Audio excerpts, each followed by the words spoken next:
Ils ont eu donc des Congolais par la corruption, ceci, cela. Ils l'ont fait marier à la sœur de James, à une Tutsi, directement. Il a abandonné sa femme à Kinshasa. Oui, il a abandonné sa femme à Kinshasa avec les enfants. Vous voyez encore le problème avec les Congolais. C'est grave. Il nous laisse beaucoup de problèmes. Il est là et maintenant il crie qu'il veut venir. Hein? Bon, le voilà devenu un chef de guerre de la rébellion. Et ils sont allés ramasser tous les autres rebus que vous connaissez. Les Tambo et Mwamba, les Zaïdi Ngoma, l'autre est là, Lunda Boululu, Wamba Diawamba. Et vraiment une kermesse de gens, en tout cas corrompus et inutiles. Pardon, le Bizi Makara, qui était mon ministre des Affaires étrangères, que je croyais congolais. Et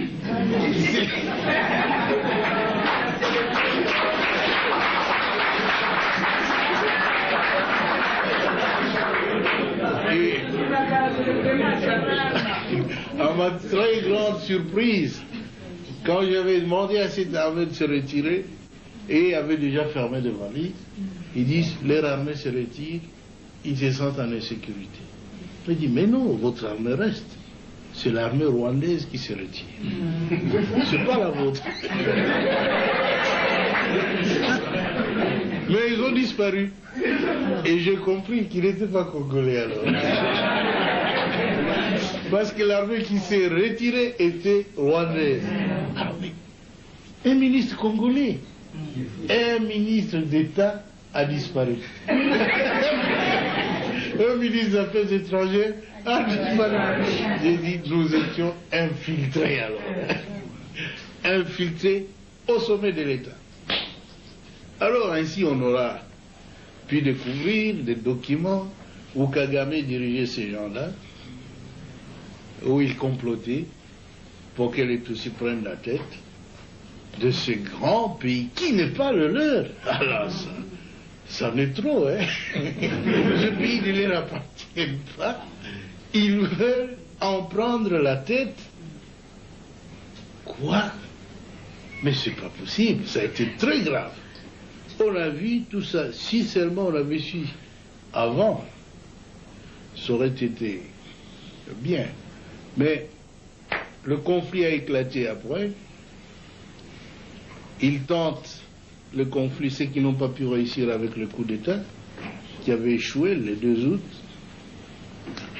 Et maintenant, je le vois en train d'échouer encore. Notre peuple se défend. Je suis très heureux que vous tous ayez pris conscience de la gravité de la situation pour nous mettre tous ensemble, tous les partis politiques confondus, chez nous. Tous les Congolais se sont mis ensemble derrière le gouvernement. Ils m'ont soutenu, je dois l'avouer très sincèrement.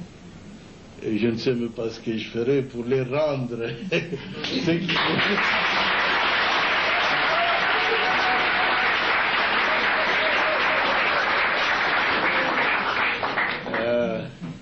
Mais ce que je dois vous assurer, c'est que je suis un soldat du peuple et je ferai mon devoir jusqu'à mon dernier jour.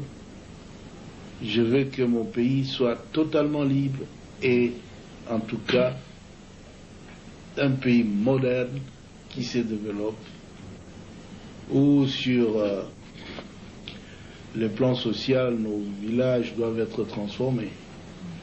Parce que tout le monde a...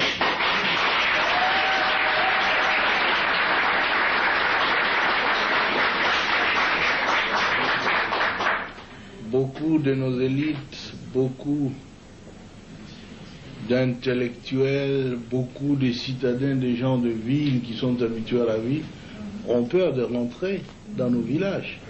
C'est parce qu'il n'y a pas de vie là-bas. Nous étions donc engagés dans un programme de reconstruction qui a commencé à porter fruit.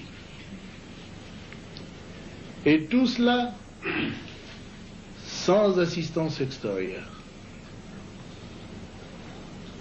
Parce que les habitudes politiques en Afrique, c'est qu'on doit attendre de l'aide de la France, des États-Unis, de l'Union européenne, de la, de la Banque mondiale, de ceci, cela. Mais nous avons dit, depuis quand nous luttions, longtemps, nous disions que notre lutte, c'est la lutte de l'intelligence contre la force brute. La force brute.